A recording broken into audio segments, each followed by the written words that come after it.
how to create a successful career in food photography and food styling. I'm really excited to have two great experts with me on the Selfmakers Show. Jennifer Oppermann and Jette Virdi are two of Ireland's top names in food styling and photography. They work with loads of top brands. They've built up great portfolios. They're always in demand. They use social media to promote themselves. This episode is delicious. Enjoy. 5, 4, 3, 2, 1, 0.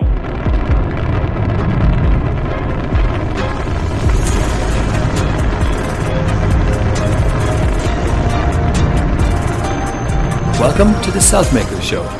This is your host, ConorLyn.ch.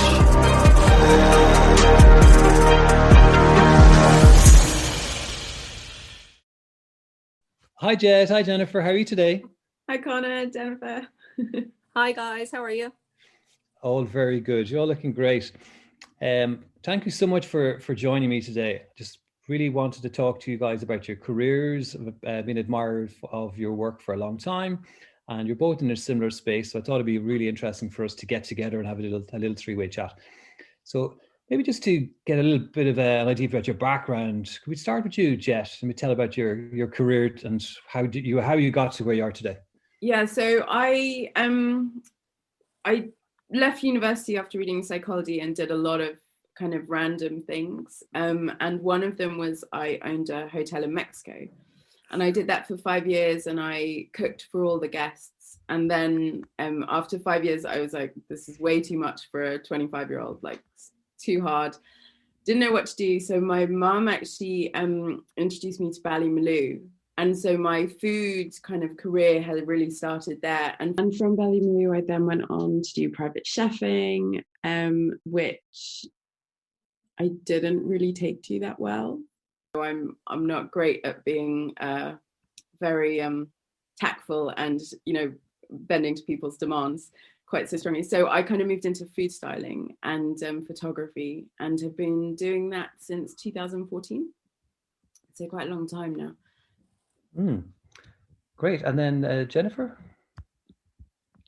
I did many things before I went to art college. I studied painting and sculpture. And then I did that in England. I came back to Ireland and I was getting married and bought a house. So art wasn't going to do it for me. I needed support and to pay my way. So I had to start working as a PA in lawyer's office and all that kind of thing. And then I had 3 kids and I was at home with the kids for many years. And then about 6 years ago, I decided that's it. I need to do something for myself. I need to get out there again. So I did a cookery course like Jette. I did it in Cook's Academy. And from then I never looked back. That's amazing. So you, tell me, Jennifer, about the kind of work that you do now, because that's remarkable from standing start in 6 years. I work for a lot of brands. I recipe develop, style, photograph, prop style. I actually work with some companies developing ideas for food, for products. It varies, different clients, different things. Sometimes it's just photography. Other times I work photographing in restaurants. Ashford Castle was my biggest one there now. That was a couple of years ago. But that was an experience and a half. You were treated like a guest, even though you were working there. They just know how to do hospitality. And nowadays I work with all the brands, as I said, a lot of them Glenisque and Valio. I have a couple of brands there. Just lots of various different brands, Heinz, everything, you name it. So that's it. That's brilliant. And then Jess, maybe same. What type of work are you have been up to in the last couple of years? Yeah, so at the moment, I'm mainly actually working as a visual consultant. So that means that I help brands to figure out how they want to present themselves to the world. And so I work with brands and we really go from start to finish. And what I do is I create what I like to call a brand pack. So it really takes the brand through from start to finish on style, their look, visuals, what they're trying to create. So I do still take pictures and I do still style, but I've kind of found myself more doing the kind of consultancy, which is quite nice because for a while, you know, I've been so lucky that you get sent food to photograph and then you have to eat it. And, you know, that's not helpful for my waistline at all. Oh, but, me neither. You know, I still get to do a little bit of that. Yeah. It's like recipe testing. Okay, how many times can we have? I know, yeah. I have a freezer full of gelato at the moment. And I keep saying to my husband, "Did anyone put ice cream?" They're like, "No." You know, I never thought I would see the day. I'm sitting with boxes of biscuits around me here. Chocolate biscuits and popcorn and kettle, you name it, it's here to be photographed. It's unbelievable. The kids keep coming up and saying, "Are you finished with that yet?" So it's you know, keeps them fed. That's great. So Jette, you've obviously then reinventing yourself, moving gradually from where you had built up a really good reputation, and I would have seen your work in Roz Purcell's book, for example, and that was amazing. So how's that? Has that been easy to transform into this new area, or difficult? Yeah, I have to be honest, it hasn't been on purpose, really. It's just, you know, with a 3-year-old, I can't be on set for 10 hours.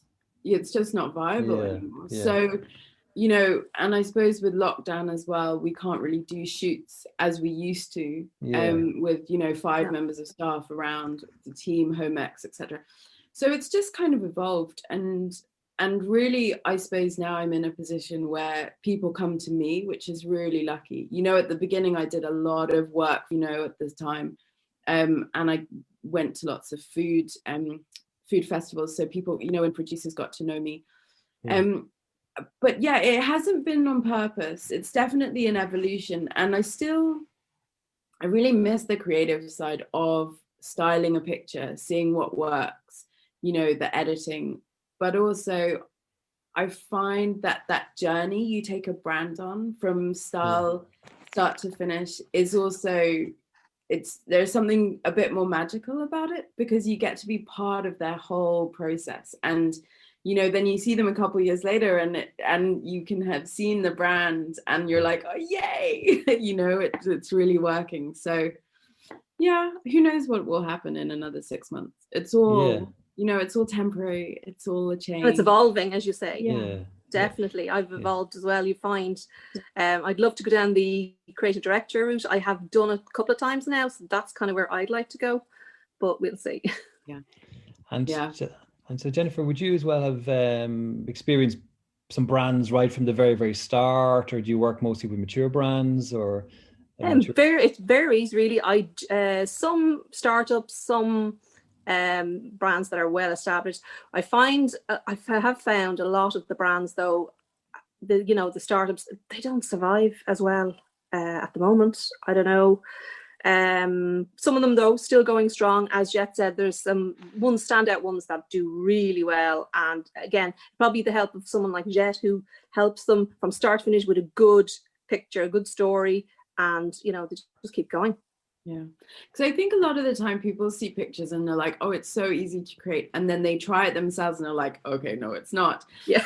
But and you know, and really with my experience, it's like, okay, how are we trying to get our message across? And that's all determined by the props we use, the color psychology behind it, you know, and there's so many little bits and pieces that as an outsider, you just don't think about. I mean, when I first became a food stylist, I had no clue. Like, and my pictures are shocking. I mean, I can't look at them. Here, I'm the same. You know, you're like, oh God, was that me? Put that away. But, you know, like, and I think as we evolve ourselves as creatives, we can bring in all the different aspects that we've got experience and honed our talent.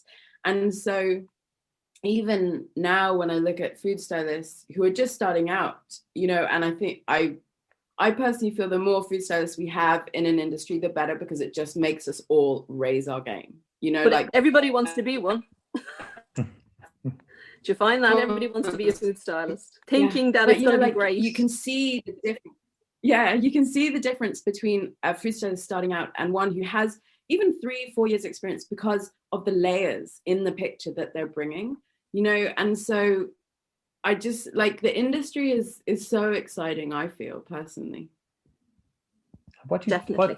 What do you think makes a great photograph? So what are the kind of some of the things you would look out for that me as a novice, if I wanted to try and improve a photograph of my dinner, how would I go about it? You go, Jennifer. Well, you need I think natural light, because you're not going to have lights yourself. So have natural light, not too strong, not too harsh. You can actually diffuse light with baking paper. You don't need fancy stuff. A good iPhone will give you a really, really good picture.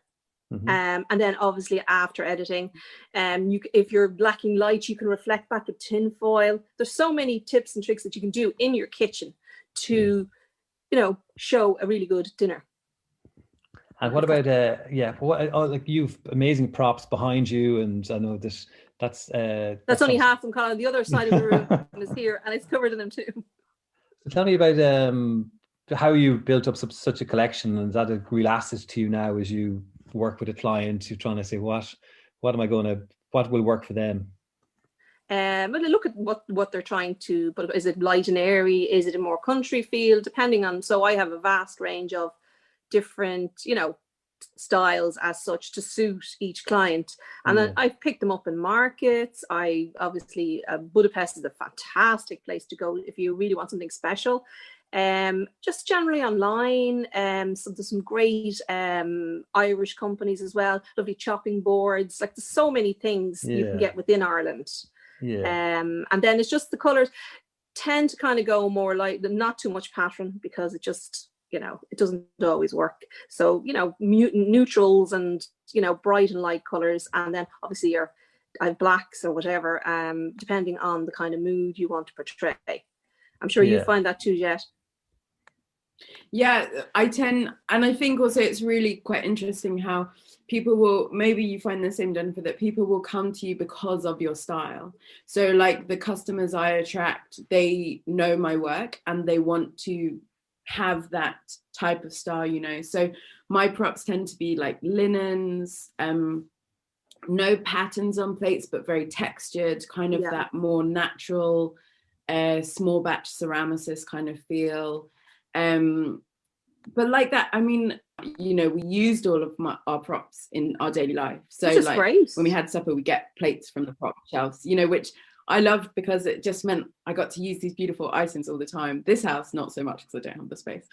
But, you just see things all the time. And we have our own taste as well. And that, again, then feeds back into the style of image that we create. So, there's, like Jennifer was saying, there's some great Irish brands. And there's a few prop houses popping up as well now in Ireland. I mean, when you go to London, oh my gosh, it's like a dream. Is it really?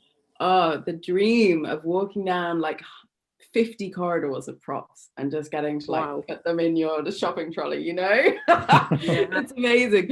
And in Ireland, we're not quite there yet, but there are a few amazing prop houses that are popping up, and like just taking inspiration from everything, and it's just kind of getting bits from everywhere. Yeah, I grow stuff in my garden specifically for shoots as well. Yeah, a lot, and I do a lot of microgreens. I grow like red kaleets, water, winter radish, things that are eye-popping, and chicory, all those kind of things, extra bits. And I grow all of those, and they're a great addition always to the images that you're producing, because there's something different as well and something of interest. Yeah. Excellent. So you've many talents. So the garden is going as well, and you've taken over the whole. You've taken over the whole house. It's integral to everything. And obviously, I think you're very, very talented, both of you. But is this how much has tenacity got to do with it as well? Because people can have talent, but to get out there and to get the clients and get the next client and keep going and build a reputation, how important is that? I actually don't look for work anymore, Conor. I'll be quite honest. I'm very lucky. I have been lucky for the last, say, 3 years. I don't need to look for anything. It comes my way, and it's all to do with Instagram, basically. Yeah, that's my sole thing, is Instagram. And I don't even promote or anything like that. It's just, it happens. The brands are watching. People are watching. and they approach you then, you know, would you be interested in blah, blah, blah, whatever it is. And that's the way it works at the moment. Now, I don't know how long that's going to be for, but it's worked for the last 3 years anyway. And it introduces you to lots of different people, and then it's word of mouth, obviously, and blah, blah, blah. And that's how you get your work, really. And I think also, so for me, it's not about tenacity. It's about what type of person you are. When you're on a shoot, you know, you have to get stuck in, and you have to be the type of person that can just graft, get on with things, really help out. I mean, I remember at the beginning of my career, there was always this one person who no one wanted on the shoot, and she was there, you know, and like she's gone from the industry because no one wanted to work with her. And I think it's that real, like when you're on a set, it's just such a great atmosphere, and it's hard, and you're on your feet all day, and you probably tiring job, you know, like it's not glamorous. It's messy and dirty, and the amount of times I'm on the floor on my knees styling stuff, whatever, you know. So if you're just a nice person and you can muck in and get on with it, for me, that's always what I look for. Definitely muck in is the big thing. Yeah, and ask for experience. I'm like, how prepared are you to muck in? And like, can you crack jokes at 7 o'clock at night when we've still got another 3 hours to go? And your feet are killing you. Yeah, no, I don't do as many those kind of shoots anymore. I'm mostly photograph now here myself, but they're very tiring. Yeah. Very tiring. I remember I did my last shoot when I was 8 months pregnant with Molly. Oh. And it got to 2 o'clock in the afternoon, and we've been on set since 7, and I was actually massive. Like everyone thought I was having twins. I was so big. And I just remember thinking, this is not what I want to be doing. No. Like this is just not at that stage. Anymore. No, it's a very hard job. Yeah, it's really hard job. Yeah, and it really like, is. I think like I've had a lot of people come to you, like you must have done, Jennifer, as well, say, you know, I want experience. Can I come and work with you? And constant. And you're like, yeah, totally cool, come along. But you know, it's like an hour of lugging props back and forth, and then an hour of unpacking, washing and them. Then we get to it. Yeah, and then you've got to spend the day washing up. And when you tell people what it's involved, you kind of often get a response like, and what are the dates? And then they're like, oh no, I'm busy. You know, you're like, I know. And they think it's really glamorous. The amount of people that have asked me even this week, and I was kind of go, they've no idea how unglamorous it is. Yeah, you know, it's just dirty work. Yeah. So maybe that's actually where the tenacity it comes in. It's putting up with the hard work and sticking at it on for that shot, for those great photographs.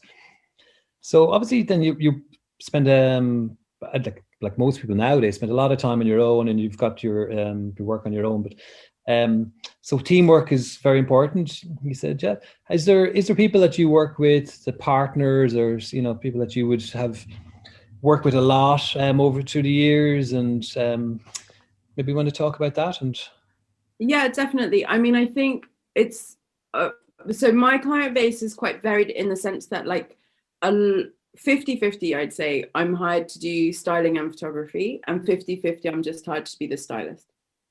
So for like Irish Country Mag, House and Homes, they have a photographer that I've worked with, Natalie Marquez Courtney. I don't know if you know her. She used to be the editor of Interiors, Image Interiors. So we would have done a lot of photographing and styling together, as she is a photographer and me as a stylist.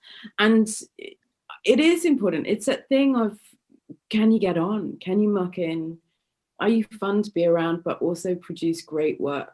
I mean, some shoots, they go on 5 days, 10 days. Some shoots, it's just a morning or a day. But you're in close contact, and you need to be able to get on with people. And so I think also, maybe it's different for you, Jennifer, but like I would definitely have a list of photographers that I work with regularly, just because we vibe really well. We have similar styles. I often find, like, sometimes when I work with new male photographers, it's so different to female photographers, because they just are not looking at the picture the same way that you are. And I often find, because I do photography as well, I'm like, no, please take it from this you know, like shoot it from this way. Yeah. And they're like, sure. And then they take it from a different way. And I'm like, no, really take it from here, please. Trust me, for you. Funny, the difference. And like, they're very like technical based about the lighting and like the f-stop and all this kind of stuff. Whereas the female photographers I work with, it's far more intuitive. Yes. I don't know if you've noticed. Yes. But big time. Yeah, I'm not a technical photographer. I'm more a like yourself, intuitive, creative, that kind of way. I have never worked with a female photographer. Oh, really? I'm usually the photographer, but I worked with male photographers at the start. I was the stylist or whatever, but I haven't worked with a female photographer ever. Yeah, but that's something I'll have to do. So it's fascinating, the difference. It really is.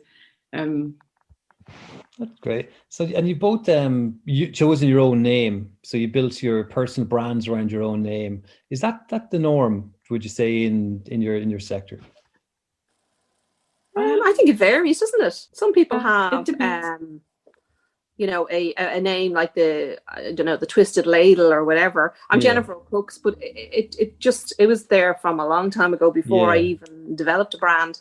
But I'm known as Jennifer Oppermann. That's kind of it. I don't have you know, as such a blog or that kind of thing, really. Yeah. I think for me personally, choosing my own name as a brand is a way for me to be known. You have a lovely name, that's why. Thanks. But also to be known in lots of different fields. You know, like people know me for putting on events, people know me for doing installations. They don't just know me as a food stylist and photographer. And I think if I wanted to be so niche, which is fine to be niche, it's just not, I just want to do everything. That's my problem. I'm the same. I'm a control freak. Yeah, you know, so like I think if I was just, you know, doing food styling photography, I probably want like a studio name because it's me and I want to do everything else. Just having my own name makes it way simpler. Yeah, that's it. And do you do any recipe development, Jet?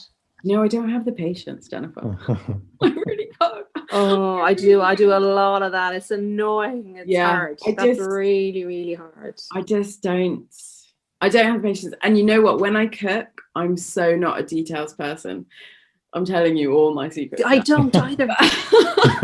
I'm the same. Yeah, I'm like, just taste that, try that. Grams, it's fine. You know, like, and I never write anything down. So I'm the worst at recipe testing, to be honest, and recipe development. Well, I am, and it made me kind of more better at doing it. But I'm the same. I just throw it in. Oh yeah, that'll be fine. That'll be grand. Yeah. And then somebody will ask me, "So what's the recipe for that?" Oh, a bit of this. I don't know.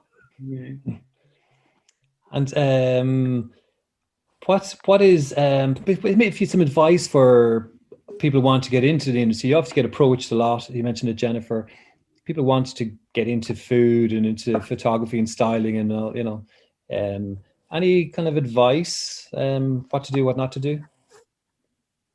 As Jess said earlier, a lot of people think it's glamorous, and they just have to be ready to work really, really hard to do what they're asked to do as such, and just keep going and be persistent. Absolutely, if you want to do it, just keep going.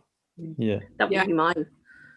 I would also say, like, I think we're all a bit obsessed with social media in terms of like, look at the camera I have, look at this that I have. And like Jennifer said earlier, like all you need is your camera phone. You know, you don't, your phone camera, sorry, I'm getting all my words mixed up. But you don't, if you want to do this, don't go out and spend a ton of money on all the kit. Like you can make a really great home food styling kit with the stuff you have in your kitchen. Like Jennifer said, tinfoil, baking paper, some really sheer linen, you know, and just practice as well. I mean, when I got my first job with Easy Food magazine back, oh my gosh, years now, 2013. They're still going. They are still going, totally different, which is I don't know. But at the time, very different. And I remember thinking, you know, this is only like my third shoot I've ever done, and someone's paying me, you know, and like I should have been practicing before I got on set, and I didn't, because I totally had that cockiness, which is ridiculous now. But I would just say practice, find your style, you know, because you see now, I mean, when I was in Singapore, I was kind of away from the scene and I saw it from outside of Ireland, you know, and I definitely could see people copying other people's styles. So like up and coming food stylists just come on the scene and you'd see them imitating. Yes. Which is a great form of flattery, but you have to find your own style. Yeah. If people are going to keep coming back to you and coming back to you, it's because you have that thing that only you have, you know, and it's finding that, and it does take a while. So practice. Absolutely. And also, like, I would suggest getting to know food producers, you know, not even from a thought process of how can I work with them, but just like get to know the food industry. You know, Ireland's food industry is incredible. Like, absolutely, it is. And there's so much to learn just from becoming aware of the producers, knowing their products. That for me has been a really big part of my career. I'm in the industry. You know, I'm not just a food stylist. I'm in the food industry, and I support producers, and I love what they're doing. And if I can help them to show off their product more, amazing. If they don't want my help, that's okay. Right. I'm still going to be shouting about them. Yeah. And it's amazing, isn't there? Some beautiful products out there now. Oh my gosh. And the variety, and I just blown away most of the time. And it's lucky I suppose you, like me, get sent things now again to see what it's like, or it's unbelievable. And then you go and buy that product, which is normally what I find. I'll go and buy that product. Yeah. What products would you like that are up and coming, or just Jennifer? Well, it was I met a guy a couple of years ago at Bloom. Bloom in the Park. And he doesn't have social media or anything, but he has the most amazing salts you ever could taste. I know that might sound weird, but he has one which is a sea lettuce, and his name is Rolf Sea Salt, and he's so many different varieties. The world of a difference if you're going to use a bit of salt on your food is just amazing. And there's a balsamic company as well. I think Wild Food. I don't know if you know it yet. Yeah, is that kind of like in long white? Yeah. Oh my God, the products are just amazing. I love the stuff they do as well. Absolutely love it. Yeah. Yourself, what ones would you? I cannot get enough of Katie Sanderson's peanut White Masu. Yeah, at the moment. Oh my God, absolutely. Spooning it into my mouth. And my you gotta try that, Conor. Well. My little kid loves it. She's like, Mama, can I have the peanuts, please? Can I have the peanuts? Like, it's spicy. Some of it's spicy. It's actually some of it's spicy. Then another jar you might get it's not, which is good because you never know what you're going to get. I don't know if you've heard of Nutshed, the girls who are doing peanut butters. I met them. Gorgeous girl. Nena. Blonde girl. I think I met. Yes, Evie. Yeah, because my daughter's called Evie. I met her before at Bloom again. Yeah, and so and I tried their products, gorgeous products as well. Really good. And so it's really interesting because they are, or I think Evie is the daughter of Peter, who's the Limerick food guy. What is his name? Lismore, no. Pardon? Not Lismore, no. No, his name is Peter, and he's always at Electric Picnic. They always have big time. Anyway, so it's really interesting seeing the generations, coming through, and they're like innovating with a new product. And like, I just love that kind of journey through the family. Yeah. So I don't know if you know the girls from Nutshed. They are down in Nena, I think that's how you say it, and they're doing great stuff. And they actually have a father who's in the food business. His name is Peter. I think it's Peter Ward. Or maybe it's not Ward. But he has this big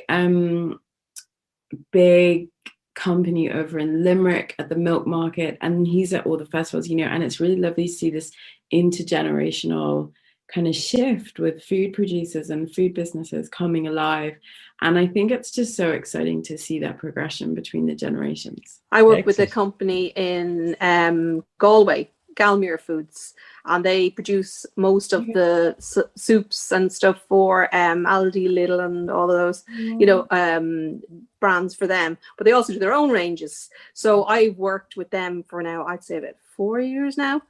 And it's great to be involved from start to finish, as in, like it's a big production company and all the rest of it. And but it's great to see the different brands, and they often buy brands or whatever, bring them on and produce their own, you know, brands as well. But it's a great company to work for, and it's great to see them, the innovations and how much, you know, the new products they bring on.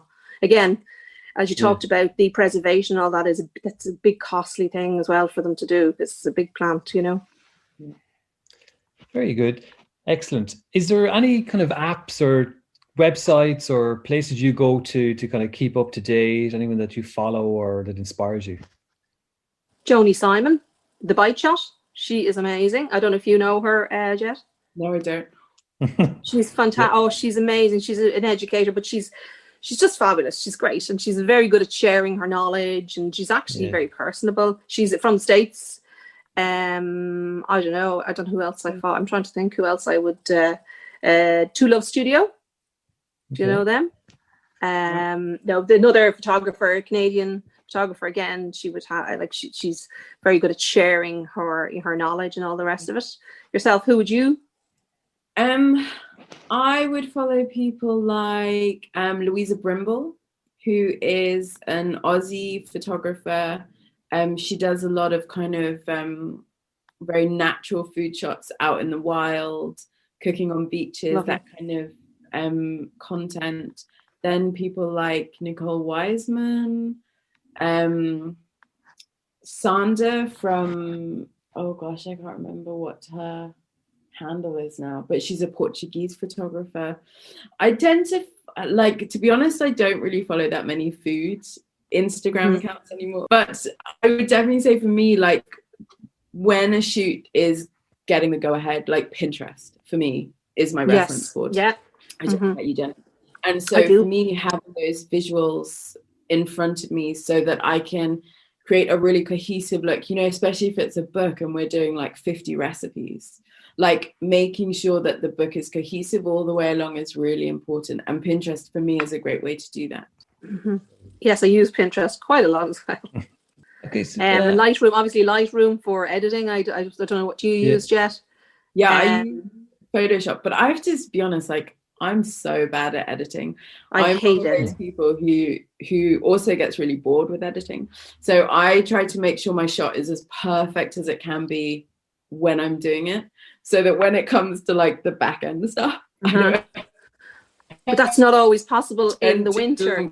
Yeah, and I have to be honest, like I'm really not technical. So you know, even like YouTube tutorials about Photoshop and Lightroom, I struggle. I really struggle. And you know, sometimes that's why I just love being the stylist, because that's not my job. Oh, I have a pile of editing to do today. I just absolutely hate it. Again, and then if you a quick one for people who are using phones, Snapseed is fantastic.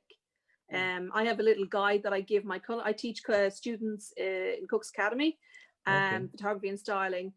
At the end of their course, it's their certificate course, so I would teach them a little bit of that, and I have a handout that I give them, and it's Snapseed and all the bits and pieces about using the stuff in your kitchen, and editing, small bit of editing, not too heavy that they're not bow down with that.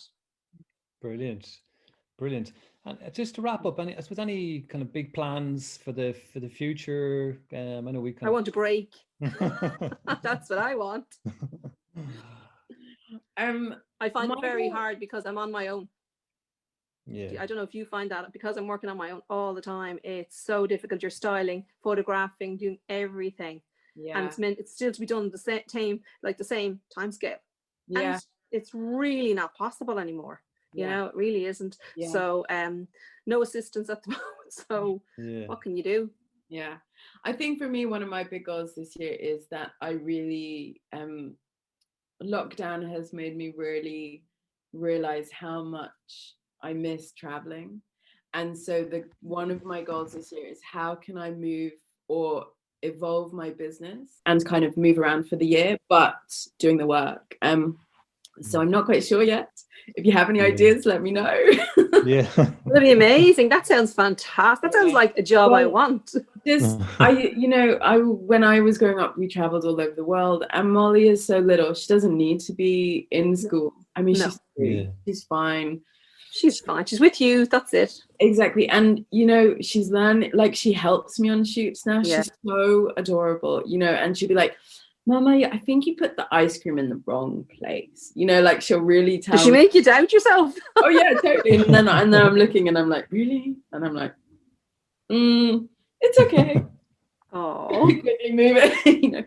But like, while she's so young and she's not tied to a school, I just feel that if lets my family do that, that would be ideal for me. So we'll see how that works out. That would be fantastic. I'm envious. I'll send you a postcard, Jennifer.